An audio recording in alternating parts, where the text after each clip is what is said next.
First నుంచి ఎవడైతే నా అకౌంట్ పడిపోవాలనుకున్నాడో సో వాళ్ళందరికైతే ఒక గుడ్ న్యూస్. ఈ క్షణంతో నా ఇన్స్టాగ్రామ్ అకౌంట్ అయితే ఆగిపోయింది. మేబీ నాకు తెలియదు ఎందుకు ఎట్లా అయిందో. మార్నింగ్ నుంచి ఈవినింగ్ దాకా నేను ఇన్స్టాగ్రామ్ వల్ల సడన్గా అయిపోయిన తర్వాత సడన్గా మెయిల్స్ వచ్చినాయి. ఇదంతా ఏంటంటే నా వీడియోస్ నా ఫాలోవర్స్ తప్ప నాన్ ఫాలోవర్స్కి అయితే పోవు.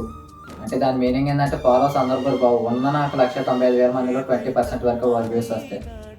ఇంతటితో నేను ఆగిపోయాను కూడా చాలామంది అనుకోవచ్చు అండి. ఈ విషయాన్ని విని చాలామంది హ్యాపీ కూడా ఫీల్ అవచ్చు. బట్ నా వెంట్రుకతో సమానం అదంతా. తిప్పి దీంతో 1 వీక్లో నా అకౌంట్ నేను రీబ్యాక్ చేస్తాను, మళ్ళీ ట్రెండింగ్లోకి తెస్తా.